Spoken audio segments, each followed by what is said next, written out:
وقد كان بالسقم دهرا طريق تقال العثار العظام به ويغدو الهوى ككبش. محترم عزیز و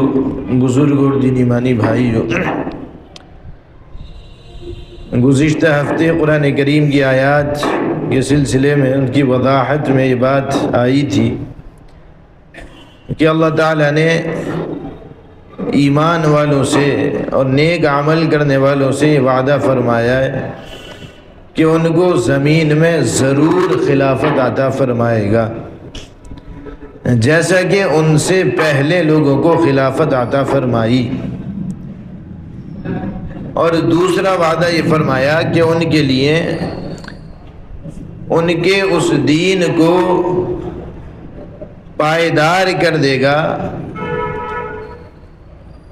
جس دین کو اللہ نے ان کے لیے پسند کیا ہے۔ اور تیسرا وعدہ یہ فرمایا کہ ان کے خوف کو امن سے بدل دے گا۔ ان وعدوں کا تعلق غور کیا جائے تو ایمان اور اعمال سے ہے۔ اللہ کے وعدے یہ اس سے متعلق ہیں کہ جو ایمان اور اعمال کرے، ہم اور آپ اہل ایمان کے مسلمانوں کے پچھڑ جانے کی بنا اور وجہ نہ معلوم کیا کیا ڈھونڈتے ہیں، لیکن رب العالمین نے دنیا کے اندر خلافت اور خوف کے ماحول کو بدل دینے کا جو وعدہ فرمایا ہے وہ دو شرطوں کے ساتھ ہے، ایک ایمان ہے اور دوسرا اعمال، نیک اعمال۔ اس پر اللہ نے زمین کی خلافت کا، دین کے غلبے کا اور خوف کو امن سے بدل دینے کا، ان دو چیزوں پر وعدہ فرمایا ہے۔ اور اس آیت کے بعد رب العالمین نے فرمایا وَأَقِيمُوا الصَّلَاةَ وَآتُوا الزَّكَاةَ وَأَطِيعُوا الرَّسُولَ لَعَلَّكُمْ تُرْحَمُونَ، کہ دیکھو نماز قائم کرو، وَأَقِيمُوا الصَّلَاةَ نماز قائم کرو، وَآتُوا الزَّكَاةَ اور زکوٰۃ ادا کرو۔ کہ نماز کا قائم کرنا یہ انسان کا تعلق اللہ سے جوڑتا ہے۔ نماز کا قیام، نماز کا پڑھنا یہ بندے کو خدا سے قریب کر دیتا ہے، یہ وہ عمل ہے۔ اور نماز با جماعت کا جو اسلام میں نظام دیا گیا ہے وہ خود اہل ایمان کو ایک دوسرے سے مربوط کرنے کے لیے اور متحد کرنے کے لیے، کہ جب نماز با جماعت میں مستقل حاضری ہوتی ہے تو اہل ایمان کے درمیان اتحاد قائم رہتا ہے، ان کے درمیان فکریں متحد رہتی ہیں، ان کے درمیان آپسی الفت اور محبت برقرار رہتی ہے۔ اور نماز با جماعت سے دوری یہ آپس میں میل ملاپ کو کم کر دیتا ہے، قومی احوال کے سلسلے میں فکروں کو گھٹا دیتا ہے، اور قوم کا شیرازہ وہ منتشر ہو جاتا ہے۔ اس لیے رب العالمین نے حکم دیا وَأَقِيمُوا الصَّلَاةَ نماز قائم کرو، اور دوسرا حکم دیا وَآتُوا الزَّكَاةَ اور زکوٰۃ ادا کرو۔ کہ زکوٰۃ کی ادائیگی انسان کے ذہن کے اندر یہ تصور پیدا کرتی ہے کہ یہ مال میرا اپنا نہیں ہے، یہ مال مجھ کو اللہ نے دیا ہے، اور اس کے اندر میں آزاد نہیں ہوں کہ اس کو جہاں چاہیں وہاں خرچ کروں، بلکہ اس کے اندر رب العالمین نے مجھے پابند بنایا ہے، میں اس کی رضا، اس کے حکم کے مطابق خرچ کرنے کا مکلف ہوں۔ اور اسی کے ساتھ ساتھ زکوٰۃ کا نظام یہ امت کے اندر سے غربت کے خاتمے کا ایک بڑا ذریعہ ہے، کہ اگر زکوٰۃ کو صحیح طرح سے اصول اور قواعد کے مطابق ادا کیا جائے تو پھر امت مسلمہ کے اندر سے غربت کا خاتمہ ہوگا۔ اور یہ بات گزشتہ ہفتے عرض کی تھی، آپ صلی اللہ علیہ وسلم کی پیشن گوئی حضرت عدی بن حاتم رضی اللہ عنہ کہ آپ نے فرمایا کہ ایک زمانہ وہ آئے گا کہ یہ غربت ختم ہوگی اور مال کی کثرت ہوگی، مال کی بہتات ہوگی۔ اور وہ زمانہ آیا کہ جب عالم اسلام کے اندر انسان اپنا مال اور دولت لے کر نکلا کرتا، سونے اور چاندی لے کر نکلا کرتا کہ یہ زکوٰۃ ہے کسی کو دوں، لیکن عالم اسلام کے اندر کوئی شخص اس کو نظر نہ آتا جو زکوٰۃ لینے والا ہو۔ تو اللہ نے تو وہ نظام ہمیں عطا فرمائے۔ تو ایک حکم ہے نماز کا، اقامت الصلاۃ، اور ایک حکم ہے ایتاء زکوٰۃ، زکوٰۃ ادا کرنے کا۔ ایک جانی اور بدنی عبادت ہے اور ایک مالی عبادت ہے۔ اور آگے فرمایا وَأَطِيعُوا الرَّسُولَ، اور رسول کی اطاعت کرو، کہ انسان کو ایک لڑی کے اندر پرو دینے والی چیز وہ اللہ کے رسول صلی اللہ علیہ وسلم کی اطاعت ہے۔ یہ لوگ آپس میں لڑیں، جھگڑیں، اختلاف کریں، یا اپنے کہنا چاہیے ذوق اور شوق کے مطابق چلیں، ان سب سے بچنے کے لیے اللہ کے رسول کی اطاعت ہے۔ انسان مختلف طبیعتوں والا ہوتا ہے، مختلف مزاجوں والا ہوتا ہے۔ ایک یہ کہتا ہے کہ کام ایسے کرنا چاہیے، ایک کہتا ہے کہ نہیں ایسے کرنا چاہیے۔ ایک کوئی نیا طریقہ لے کر آتا ہے، کوئی ایک نئے فیشن کی جانب جاتا ہے۔ اللہ نے ان تمام چیزوں سے در بدر کی ٹھوکریں کھانے سے بچانے کے لیے ہمیں جناب محمد رسول اللہ صلی اللہ علیہ وسلم کی شخصیت عطا فرمائی ہے کہ جب رسول کے طریقے پر چلو گے تو پھر دائیں اور بائیں دیکھنے کی کوئی ضرورت محسوس نہیں ہوگی۔ وَأَطِيعُوا الرَّسُولَ، اور رسول کی اطاعت کرو،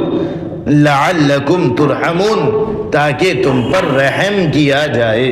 تاکہ تم پر رحم کیا جائے۔ اللہ کی رحمت کو نازل کرنے کے لیے یہ رب العالمین نے تین چیزیں بیان فرمائی ہیں: نماز کا قائم کرنا، زکوٰۃ کو ادا کرنا، اور رسول اللہ صلی اللہ علیہ وسلم کی اتباع کرنا، آپ کی اطاعت کرنا۔ یہ چیز ہے جو اللہ کی رحمت کو نازل کرنے کا ذریعہ بنتی ہے۔ اور آگے فرمایا لا تحسبن الذین کفروا معجزین فی الارض، بات وہی چل رہی ہے کہ اللہ تعالیٰ اہل ایمان کو ان کے نیک اعمال کی بنیاد پر ان کو خلافت عطا کرے گا، دین کا غلبہ عطا کرے گا، اور خوف کو امن سے بدل دے گا۔ تو ایسے موقع پر جو کہنا چاہیے یہ خدشات پیش آتے ہیں کہ اہل اسلام کے خلاف دشمنان اسلام، یہ کفار و مشرکین، یہ یہود و نصارہ، یہ جو سازشیں کر رہے ہیں، یہ جو تدبیریں اختیار کر رہے ہیں، اس کا کیا ہوگا؟ رب العالمین فرما رہا ہے لا تحسبن الذین کفروا معجزین فی الارض، آپ ہرگز نہ سمجھیے کہ جن لوگوں نے کفر کیا ہے یہ زمین کے اندر ہم کو ہرا دیں گے، ہم کو عاجز کر دیں گے۔ آپ قطعاً یہ نہ سمجھیے کہ یہ لوگ ہم کو ہرائیں گے۔ لا تحسبن الذین کفروا، آپ ہرگز نہ سمجھیے ان لوگوں کو جنہوں نے کفر کیا کہ معجزین فی الارض، کے زمین میں ہم کو ہرائیں گے۔ یہ زمین ہماری ہے، اس کو پیدا ہم نے کیا ہے، اور جو لوگ یہ تدبیریں کرتے ہیں، چالیں چلتے ہیں، اللہ کے اس چراغ کو بجھانے کی تدبیریں کرتے ہیں، رب العالمین فرماتا ہے یہ کبھی ہم کو ہرا نہیں پائیں گے۔ ان کی کوئی کوشش، ان کی کوئی سازش یہ کامیابی تک کبھی نہیں پہنچے گی۔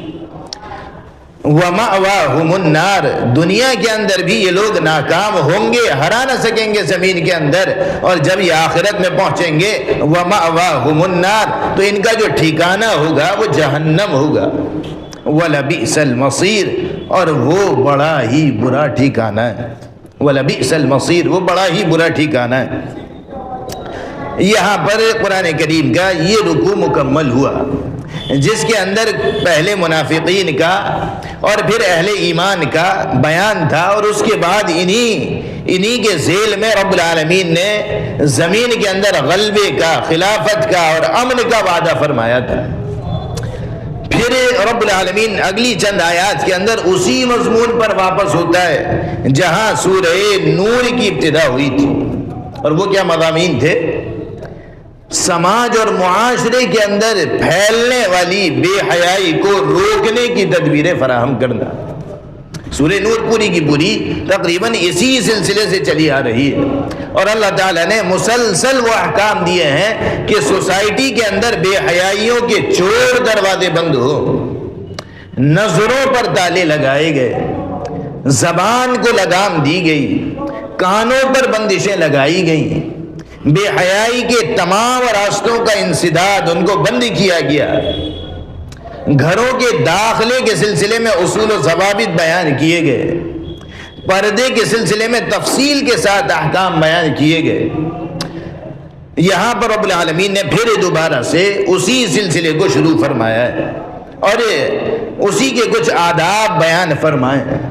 ایک حکم قرآن کریم نے اس موقع پر یہ دیا تھا کہ گھروں میں داخلے کے سلسلے میں اجازت لینا ضروری ہے، کہ ہم جب یا ایھا الذین آمنوا لا تدخلوا بیوتا غیر بیوتکم حتی تستأنسوا وتسلموا علی اہلها، کہ اگر تم اپنے گھروں کے علاوہ کسی اور گھر میں داخل ہوتے ہو تو پھر تم کو داخل ہونے سے پہلے اجازت لینا ضروری ہے، تم کو استئناس یعنی اندر والوں کو یہ محسوس کرا دو کہ کوئی آ رہا ہے، یہ ضروری ہے۔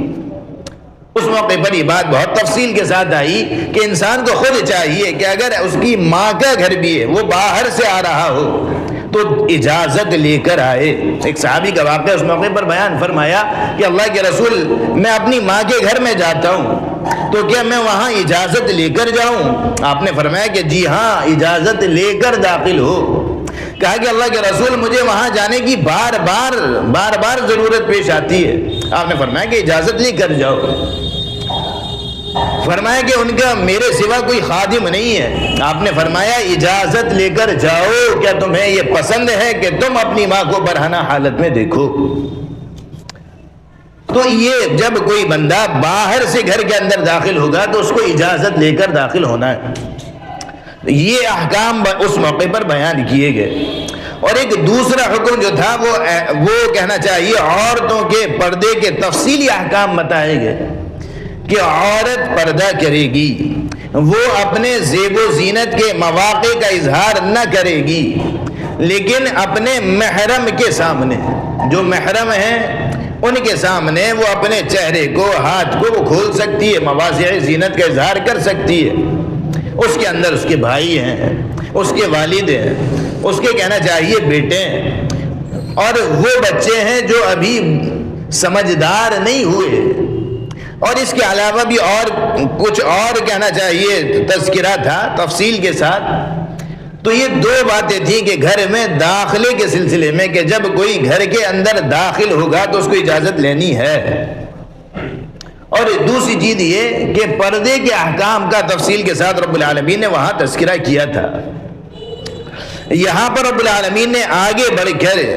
یہاں پر گھر کے اندرون کا، گھر کے اندر کے سلسلے میں اجازت کے کچھ احکام بیان کیے کہ جب کوئی بندہ گھر کے اندر داخل ہو تو مسئلہ یہ ہے، لیکن خود گھر کے اندر لوگوں کا معاملہ کیا ہو، اس سلسلے میں رب العالمین نے یہاں احکام دیے ہیں۔ یا ایھا الذین آمنوا، اے ایمان والو، لیستأذنکم الذین ملکت ایمانکم، چاہیے کہ تم سے اجازت لیں وہ کہ جن کے تم مالک ہو، جو تمہارے غلام ہیں، جو تمہارے گھر کے اندر کام کاج کرنے والے ہیں اور گھر کے اندر ہی رہتے ہیں، تو وہ تم سے اجازت لیں گھر کے اندر کمروں وغیرہ میں داخلے کی۔ والذین لم یبلغوا الحلم منکم، اور وہ بھی جو ابھی بالغ نہیں ہوئے وہ بچے بھی اجازت لیں 3 مرات، 3 موقعوں پر۔ گھر کے اندر کے سلسلے میں بات بیان ہو رہی ہے کہ گھر کے اندر لوگ ہیں، کام کاج کرنے والے ہیں، گھر کے اندر کہنا چاہیے کوئی کمرہ ہے، پرائیویٹ کمرہ ہے، اس کے اندر کہنا چاہیے آنا جانے کی ضرورت رہتی ہے، بچے بھی آتے ہیں، باہر کا کوئی چھوٹا بچہ آیا وہ بھی اندر داخل ہوتا ہے، گھر کے اندر کام کرنے والے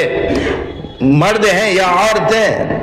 ایسے مرد جو غلام ہوں یا وہ عورتیں جو باندیاں ہوں یا گھر کے اندر نارمل عورتیں جو کام کاج کرنے والی ہوتی ہیں، کہ اب مردوں کا رواج غلامی کا اور باندی کا یہ رواج یہ تو ختم ہو چکا، اور اس کی تفصیل بہت کہنا چاہیے ڈیٹیل کے ساتھ آ چکی۔ تو یہ جو گھر کے اندر جو مسلسل آنے جانے والے ہیں یا گھر کے محرم ہی افراد ہیں، وہ گھر کے اندر مستقل آتے جاتے ہیں، کمرے کے اندر آتے جاتے ہیں، تو کیا وہ ہر بار گھر کے اندر کمرے کے اندر اجازت لے کر داخل ہوں گے؟ قرآن کریم کہتا ہے کہ یہ لوگ، یہ چھوٹے بچے، اور یہ کہنا چاہیے تمہارے غلام اور باندیاں، یہ گھر کے اندر جب داخل ہوں تو 3 موقع ایسے ہیں جہاں پر ان کو اجازت لینی چاہیے۔ وہ کون کون سے؟ من قبل صلاۃ الفجر، فجر کی نماز سے پہلے کا وقت، وحین تضعون ثیابکم من الظہیرۃ، اور اس موقع پر جب تم اپنے زائد کپڑوں کو اتارتے ہو، ظہر اور دوپہر کے موقع پر جو انسان اپنے زائد کپڑے اتار دیا کرتا ہے، اپنا کرتا وغیرہ اتار دیا، یا کہنا چاہیے کوئی عورت ہے تو عورت کے سلسلے میں جو اس کے غلام ہیں ان کا تو پردہ ہے، وہ تو پھر داخل ہو ہی نہیں سکتے، وہ کہنا چاہیے باندیاں، تو ان کے سلسلے میں تو ان کا جو زائد کپڑا ہے یعنی دوپٹہ وغیرہ جو اپنے کمرے میں آ کر وہ عام طور سے اتار دیا کرتی ہیں۔ من قبل صلاۃ الفجر، ایک تو نماز فجر سے پہلے، اور دوسرا فرمایا وحین تضعون ثیابکم، جب تم اپنے زائد کپڑے اتار دیتے ہو، من الظہیرۃ، دوپہر کے وقت، ومن بعد صلاۃ العشاء، اور رات کی عشاء کی نماز کے بعد۔ یہ 3 موقع ہیں، جب ان 3 وقتوں میں اگر کوئی کمرے کے اندر داخل ہوگا، ظاہر سی بات ہے کہ 3 موقع وہ ہوتے ہیں کہ جب کوئی انسان اپنے آپ کو بالکل آرام کے اندر رکھنا چاہتا ہے، یہ کہنا چاہیے اس موقع پر وہ چاہتا ہے کہ یہاں میں خالی رہوں، تخلیے کے ساتھ رہوں، پرائیویسی کے ساتھ رہوں، ایسے موقع پر کسی اور بچے کی بھی آمد یا کسی اور کی بھی آمد یا کسی محرم کی بھی آمد وہ مناسب نہیں ہوتی۔ ایسے موقع پر شریعت یہ کہتی ہے کہ اب اگر کوئی بچہ بھی اگر داخل ہو، یا کوئی کہنا چاہیے غلام یا باندی بھی کوئی داخل ہو، یا کوئی محرم بھی اگر داخل ہو، تو ایسے موقع پر اجازت کے ساتھ داخل ہو، ایک دم داخل نہ ہو۔ ثلاث عورات لکم، یہ 3 موقع ہیں جو تمہارے پردے کے موقع ہیں۔ لیس علیکم ولا علیہم جناح بعدہن، ان 3 موقعوں کے علاوہ نہ تم پر نہ ان پر کوئی حرج ہے، کوئی مضائقہ نہیں کہ ان 3 موقعوں کے علاوہ پھر آمد و رفت ہو سکتی ہے، کسی اور موقع پر پھر آمد و رفت جو ہے وہ ہو سکتی ہے۔ وجہ کیا ہے؟ طوافون علیکم بعضکم علی بعض،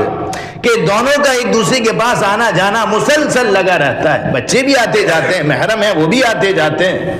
یہ کہنا چاہیے ہم گھر پر کام کاج کرنے والیاں ہیں، باندیاں ہیں، یہ بھی مسلسل آتی جاتی ہیں، کوئی ضرورت پیش آتی رہتی ہے،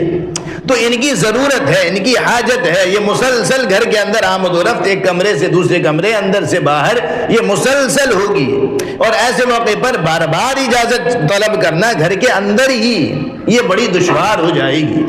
تو ایسے موقع پر پھر اجازت لینے کے سلسلے میں شریعت یہ نہیں کہتی کہ ضروری ہے، بلکہ یہ کہتی ہے کہ اگر پھر اجازت کا مسئلہ کوئی ضروری نہیں ہے، لیکن یہ جو 3 وقت ہیں، دوپہر کے آرام کا وقت، عشاء کے بعد کا وقت، فجر سے پہلے کا وقت، یہ 3 وقت یہ انسان کے ایسے وقت ہیں جب وہ تخلیہ چاہتا ہے، سکون چاہتا ہے، آرام چاہتا ہے، پرائیویسی چاہتا ہے۔ ایسے موقع پر پھر اگر کوئی محرم بھی داخل ہوگا تو اس کو چاہیے کہ داخلے سے پہلے اجازت لے کر داخل۔ رب العالمین فرماتا ہے کذالک یبین اللہ لکم الآیات، اسی طرح اللہ تعالیٰ تمہارے لیے وہ آیات کو واضح کرتا ہے، واللہ علیم حکیم، اور اللہ تعالیٰ جاننے والا اور حکمت والا ہے۔ یہ اسلام نے ابتدا میں یہ احکام دیے تھے معاشرت کے، یہاں پر 1-2 باتیں سمجھنے کی ہیں، وہ یہ کہ جس زمانے میں قرآن کریم کی یہ آیات نازل ہو رہی تھی یہ اسلام کا زمانہ تھا، اور اسلام نئے احکام لوگوں کو دے رہا تھا، اور عرب کے علاقے کے اندر دے رہا تھا جہاں کہنا چاہیے اس وقت کا رہن سہن، اس وقت کے گھر، اس وقت کے رواج وہ بالکل الگ تھے، ایک جاہلانہ زندگی اس وقت لوگوں نے بسر کی تھی اس وقت، لہذا دیہی علاقہ تھا وہ، اور گھروں کا جو معاملہ تھا وہ کچھ ایسا تھا عام طور سے کہ گھروں کے اندر ایک دم پردے بھی پڑے نہیں ہوتے تھے، گھروں کے اندر دروازے لگانے کا بھی کوئی ایک عام رواج نہیں تھا، کمروں کے گھر کے باہر بھی عام طور سے دروازے ہوا نہیں کرتے تھے، چاہے جائے کہ گھر کے کمروں کے اندر دروازے ہوں۔ اور آج بھی بہت سے دیہاتی علاقوں کے اندر آپ دیکھیے تو بڑے بڑے کشادہ گھر، اور اندر جو ہے وہ کمرے نہیں، کمروں کے اندر نہ پردے ہوتے ہیں اور نہ کہنا چاہیے دروازے ہوتے ہیں عام طور سے۔ تو اس وقت کا یہ معاملہ تھا، اور اس وقت اچانک آمد و رفت خوب ہوتی رہتی تھی، تو اسلام نے اس سلسلے میں یہ اوقات خاص کیے، اور یہ اوقات وہ تھے جو اس وقت اہل عرب کے آرام کے اوقات تھے۔ اس وقت اہل عرب کے آرام کے اوقات یہی تین تھے۔ رات کو وہ لوگ جلد سوتے تھے، اور صبح کو کہنا چاہیے رات جب اسلام آیا تو ابتداً رات میں عبادت کے لیے جاگنا، اور پھر علی الصباح نماز کے موقع پر اٹھنا۔ اور عرب کے اندر گرمی کا عالم آج بھی ہوتا ہے، تو یہ لوگ اپنے کام کاج پر نکل کر صبح کو جایا کرتے اور دوپہر کو آ کر پھر آرام کیا کرتے، قیلولے کا یہ وقت ہوتا۔ تو رب العالمین نے تین اوقات اس وقت خاص کیے، عشاء کے بعد کا، فجر سے پہلے کا، اور کہنا چاہیے دوپہر کا، کہ یہ تین اوقات ہیں جب انسان تخلیہ چاہتا ہے، تنہائی چاہتا ہے، تو ایسے موقع پر اگر آنا جانا ہے تو پھر اجازت کے ساتھ آیا جایا جائے گا، ایک دم داخل نہیں ہوا جائے گا، گھر کے اندر کے افراد کو بھی، بچوں کو بھی، اور کہنا چاہیے کام کاج کرنے والوں کو بھی ایک دم سے داخل نہیں ہوں گے، اجازت کے ساتھ داخل ہوں گے۔ اور وجہ یہی ہے جو اس سے پہلے عرض کی تھی کہ اسلام انسانوں کو ان کی پرائیویسی میں آزاد رکھنا چاہتا ہے، کہ ان کی پرائیویسی کے اندر کوئی خلل نہ ہو، ان کی انفرادیت کے اندر کسی طرح کا کوئی خلل واقع نہ ہو۔ یہ انسان کا حق ہے، اور اسلام یہ حق دیتا ہے اور دینا چاہتا ہے۔ ایک چیز تو یہ، دوسری بات یہ کہ یہ جو تین اوقات خاص کیے گئے ہیں تو یہ اہل عرب کے سلسلے میں تو تھے، لیکن اصل وجہ ان کی یہی ہے کہ یہ وہ وقت ہے جب انسان پرائیویسی چاہتا ہے۔ لیکن جس طرح سے آج کا معاملہ ہے، تو آج کے موقع پر ہم اور آپ دیکھیں گے کہ عشاء کے بعد فوراً سونے کا رواج نہیں ہے۔ عام طور سے گھروں کے اندر وہ 11 بجے 12 بجے سویا جاتا ہے، اور گھر کے اندر خوب چہل پہل رہتی ہے۔ تو پھر یہ جو صلاۃ العشاء کا جو معاملہ ہے وہ یہاں پر ایک دم لاگو نہیں ہوگا، بلکہ اسلام جو ہے وہ حکم علت پر، وجہ پر رکھتا ہے، کاز پر رکھتا ہے کہ کیا وجہ ہے۔ وجہ یہ تھی کہ اہل عرب عشاء کے بعد جلد سویا کرتے، اور اب وجہ یہ ہے کہ عام طور سے لوگ عشاء کے بعد فوراً سونے کے عادی نہیں ہیں، ان کے سونے کا وقت وہی ہے 11 12۔ تو اگر ایسے موقع پر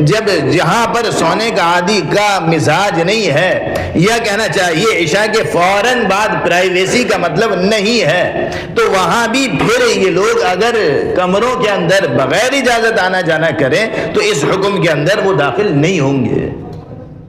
ایک چیز تو یہ،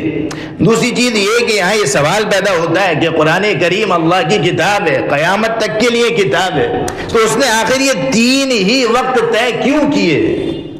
کہ جب اہل عرب کے اندر یہ رواج تھا لیکن آج نہیں ہے، تو قرآن کریم میں تین ہی اوقات کا تعین کیوں کیا؟ اللہ کی بے شمار حکمتیں ہوتی ہیں کسی چیز کے تعین میں،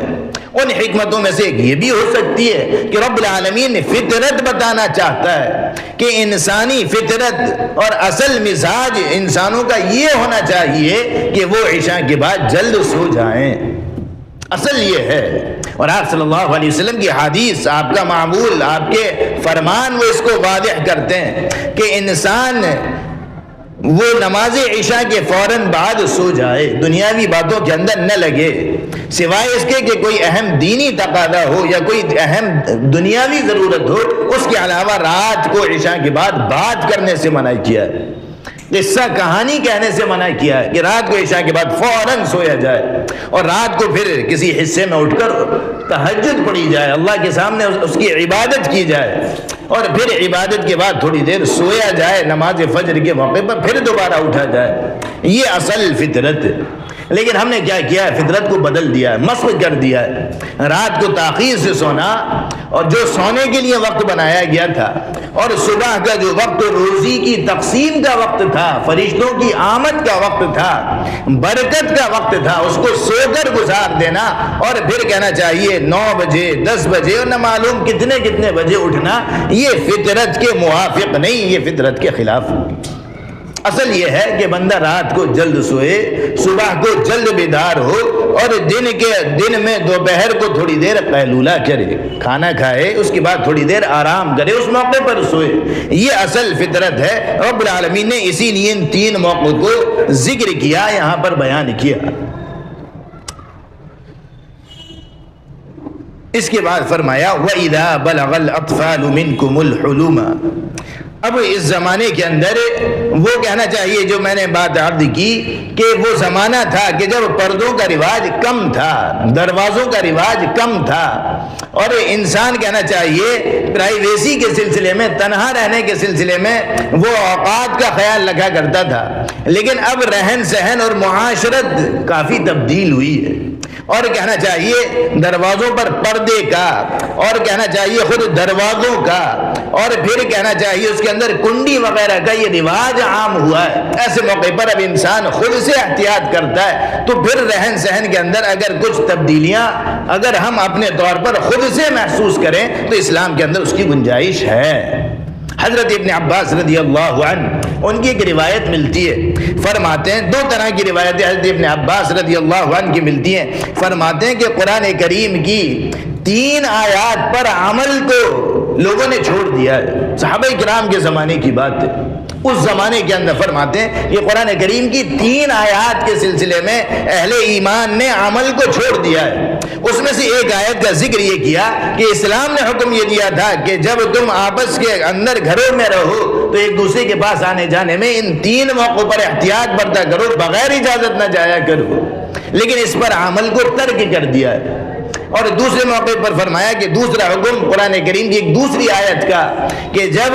میت کے انتقال کے بعد جب اس کے میراث تقسیم ہو رہی ہو تو قرآن کریم کا حکم ہے کہ جس موقع پر میراث تقسیم ہو تو اس موقع پر قرآن نے سب کے حق طے کر دیے کہ جی اس کو اتنا ملے گا، اس کو اتنا ملے گا، اس کو اتنا ملے گا۔ لیکن تقسیم میراث کے موقع پر اگر کچھ رشتہ دار اور بھی جمع ہو جائیں تو اسلام یہ کہتا ہے کہ اس موقع پر ان کو بھی کچھ نہ کچھ دے دیا کرو۔ فرماتے ہیں حضرت ابن عباس رضی اللہ عنہ کہ ایمان والوں نے، مسلمانوں نے، اہل اسلام نے اس پر بھی عمل کو چھوڑ دیا کہ جو مال تقسیم ہوا وہ صرف ورثاء کا ہو جاتا ہے، کوئی اور اگر رشتہ دار موجود ہے تو اس کو کچھ نہیں دیا جاتا۔ اور تیسرا فرمایا کہ قرآن کریم کی آیت ان اکرمکم عند اللہ اتقاکم، کہ تم میں سب سے زیادہ باعزت شخص وہ ہے جو تقوی کے اعتبار سے سب سے زیادہ بڑا ہوا ہو۔ فرمایا کہ لوگوں نے اس پر عمل کو چھوڑ دیا، جس کے پاس مال زیادہ ہے وہ عزت دار ہے، جس کے پاس مکانات جائیداد زیادہ ہے وہ عزت دار ہے۔ رب العالمین نے اس کو عزت کا معیار نہیں بنایا، اللہ نے عزت کا معیار قرار دیا ہے تقوی کو، کہ جس کا تقوی زیادہ ہوگا وہ زیادہ عزت دار ہے۔ تو ایک روایت حضرت ابن عباس رضی اللہ عنہ کی ملتی ہے، اور دوسری ایک روایت اور بھی ملتی ہے جو اس سلسلے میں بہت اچھی رہنمائی کرتی ہے۔ کسی نے حضرت ابن عباس رضی اللہ عنہ سے اس آیت سے متعلق پوچھا کہ اہل اسلام کا اس پر عمل نہیں رہا، کم ہو گیا، جیسا ہونا چاہیے تھا ویسا نہیں ہوا۔ تو حضرت ابن عباس رضی اللہ عنہ نے وہی بات بیان فرمائی کہ پہلے گھروں کے سلسلے میں معاملات ذرا دوسرے تھے، پہلے گھروں کی بناوٹ الگ تھی، معاشرت الگ تھی، لیکن اب جو ہے وہ کہنا چاہیے اس سلسلے میں لوگوں نے خود سے از خود احتیاط برتنا شروع کر دیے، اس لیے اس پر عمل بھی پہلے کے مقابلے میں کمزور ہو گیا ہے۔ تو میں نے یہ بات عرض کی کہ اس کا تعلق، یہ اسلام کا حکم تو ہے، اسلام کا حکم تو ہے یہ، لیکن علماء فرماتے ہیں کہ یہ اگر اس طرح کا کوئی مسئلہ نہ ہو تو یہ استحبابی حکم ہے، یعنی یہ کر لینا بہتر ہے۔ اگر ہمیں اندیشہ ہے کہ جی اس طرح کا کوئی مسئلہ نہیں ہوتا تو پھر اجازت کا یہ حکم جو ہے یہ ضروری نہیں ہے، لیکن بہتر ہے کہ اگر ہم گھروں کے اندر ایسے موقع پر داخل ہوں تو پھر کیا کیا جائے کہ پھر اجازت لے لی جائے۔ اس کے بعد فرمایا وَإِذَا بَلَغَ الْأَطْفَالُ مِنْكُمُ الْحُلُمَ فَلْيَسْتَأْذِنُوا كَمَا اسْتَأْذَنَ الَّذِينَ مِنْ قَبْلِهِمْ، اور یہ بچے جب یہ سمجھداری کی عمر کو پہنچ جائیں، جب یہ سمجھداری کی عمر کو پہنچ جائیں، جب یہ اچھے بھلے کی پہچان کرنے لگے، فَلْيَسْتَأْذِنُوا كَمَا اسْتَأْذَنَ الَّذِينَ مِنْ قَبْلِهِمْ، تو پھر یہ بھی ایسے ہی اجازت لیں جیسے کہ كَمَا اسْتَأْذَنَ الَّذِينَ مِنْ قَبْلِهِمْ، جیسے کہ ان سے پہلے والے لیا کرتے تھے۔ یعنی جس طرح عورت کے پردے کے سلسلے میں بچے کو اجازت تھی، اب اگر یہ بچہ سمجھداری کی عمر کو پہنچ گیا ہے تو پھر یہ عورت سے پردہ کرے گا اور گھر میں داخل ہونے کے لیے پھر یہ اجازت لے گا۔ یہاں پر تو یہ حکم تھا کہ وہ بچے جو بالغ نہیں ہوئے، جو سمجھداری کی عمر کو نہیں پہنچے، تو وہ 3 وقتوں میں اجازت لیں گے، اور اس کے علاوہ وہ عام طور سے داخل ہو سکتے ہیں۔ لیکن اگر وہ سمجھداری کی عمر کو پہنچ گئے تو ہر موقع پر اجازت لے کر داخل ہوں گے، جیسے کہ عام حکم ہے۔ رب العالمین فرماتا ہے كَذَلِكَ يُبَيِّنُ اللَّهُ لَكُمْ آيَاتِهِ، اللہ تعالیٰ اسی طرح تمہارے لیے اپنی آیات کو کھول کر بیان کرتا ہے۔ وَاللَّهُ عَلِيمٌ حَكِيمٌ، اور اللہ تعالیٰ جاننے والا، حکمت والا ہے، اس کی بڑی حکمت ہے، وہ جانتا ہے کہ کون سا حکم کہاں دینا ہے، کب دینا ہے، کس کو دینا ہے، کتنا دینا ہے۔ اور آگے فرمایا وَالْقَوَاعِدُ مِنَ النِّسَاءِ اللَّاتِي لَا يَرْجُونَ نِكَاحًا فَلَيْسَ عَلَيْهِنَّ جُنَاحٌ أَن يَضَعْنَ ثِيَابَهُنَّ غَيْرَ مُتَبَرِّجَاتٍ بِزِينَةٍ وَأَن يَسْتَعْفِفْنَ خَيْرٌ لَهُنَّ وَاللَّهُ سَمِيعٌ عَلِيمٌ۔ عورتوں سے متعلق ایک حکم پردے کا آیا تھا، یہ آیت کو ذرا سمجھیے، ایک حکم پردے کا آیا تھا، اور اس کے اندر سے اللہ نے 2 چیزوں کو الگ کر دیا تھا، استثناء کر دیا تھا۔ ایک تو یہ کہ عورت اپنے آپ کو پردے میں رکھے گی، لیکن جو چیزیں خود بخود ظاہر ہو جائیں، یعنی اس کے کہنا چاہیے وہ اوپر کے کپڑے، اوپر کا لباس، اور یہ چیزیں اگر خود بخود ظاہر ہو ہی جاتی ہیں کہ اس کو چھپانا ممکن نہیں ہے، تو یہ چیز جو ہے وہ مستثنیٰ الگ ہے۔ اور دوسرا استثناء رب العالمین نے یہ کیا تھا کہ عورت اپنے آپ کو پردے میں رکھے گی، لیکن ان کے لیے نہیں رکھے گی۔ اس میں باپ تھے، بھائی تھے، بیٹے تھے، وغیرہ وغیرہ۔ یہاں پر ایک تیسری بات بیان فرمائی ہے جو خود اس عورت سے کہ ایک خاص حال سے متعلق ہے، اور وہ یہ ہے وَالْقَوَاعِدُ مِنَ النِّسَاءِ اللَّاتِي، بیٹھ جانے والی وہ عورتیں، بیٹھ جانے والی وہ عورتیں اللاتی لا یرجون نکاحا، کہ جو نکاح کی امید نہیں رکھتی، یعنی وہ ایسی عورتیں، ایسی بڑی بوڑھی عورتیں کہ جن کو نکاح کی کوئی رغبت نہیں ہوتی، جو نکاح کے اب قابل نہیں ہوتی،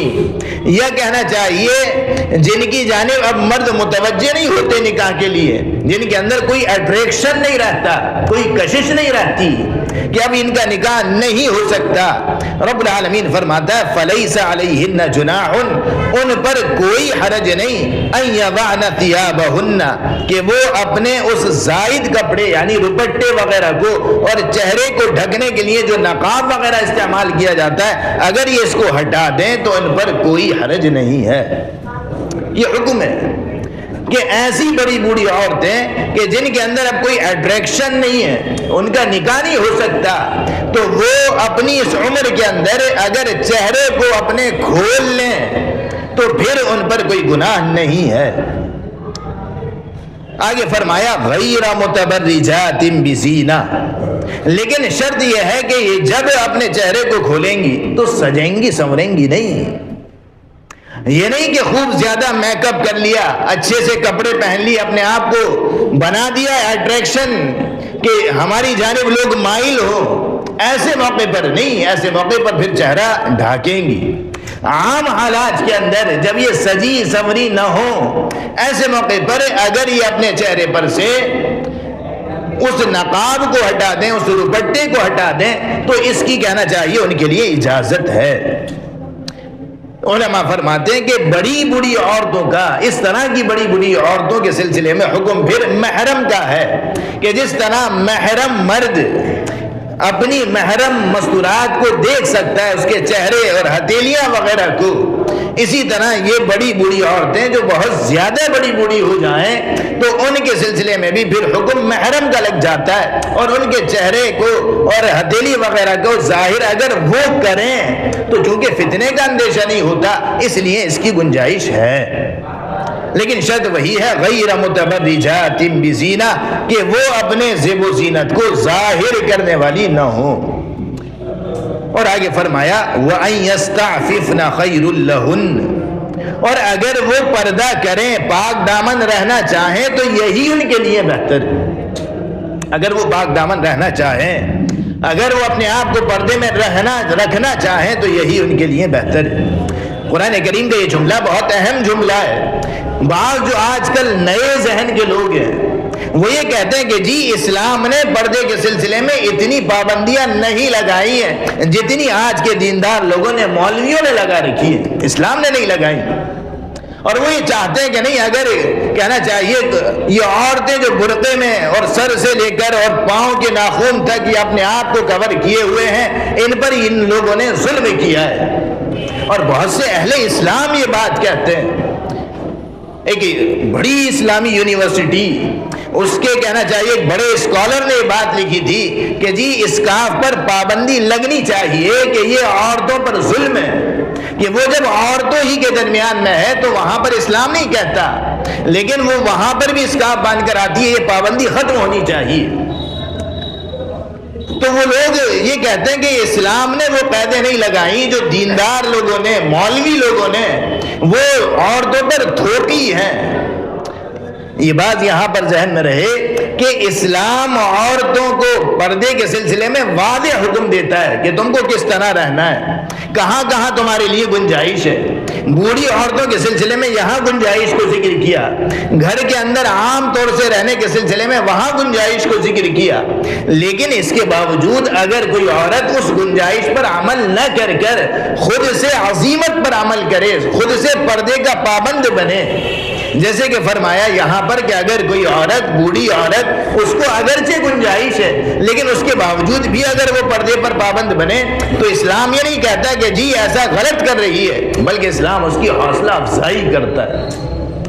حوصلہ افزائی کرتا ہے۔ تو پردہ کرنے والی کے سلسلے میں یہ کہنا کہ ان لوگوں نے ان پر ظلم کیا ہے، یہ غلط ہے۔ پردے کی حوصلہ افزائی کرنی ہے۔ اگر کوئی زائد پردہ کر رہی ہے تو اس کی حوصلہ افزائی کی جائے گی۔ اور قرآن کریم میں یہ جملہ کہہ رہا ہے کہ بڑی بوڑھی عورتوں کو گنجائش ہے کہ جن سے نکاح نہیں ہو سکتا اٹریکشن کی بنا پر، کہ وہ اگر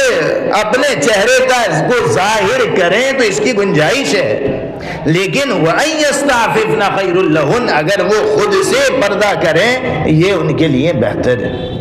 اور آگے فرمایا واللہ سمیع علیم، اور اللہ تعالیٰ سننے والا، جاننے والا ہے، وہ سنتا بھی ہے اور جانتا بھی ہے کہ اب کہاں کیا حکم دینا ہے۔ اس سے بڑھ کر انسانوں کے مزاجوں سے واقف کوئی نہیں، وہ جانتا ہے کہ کس کے دل کے اندر کہاں چور ہے اور کس موقع پر کہاں کیا ہونا ہے، وہ تمام چیزوں سے واقف ہے۔ واللہ سمیع علیم، اور اللہ تعالیٰ سننے والا، جاننے والا ہے۔ اللہ تعالیٰ ان ہدایات کو سننے کی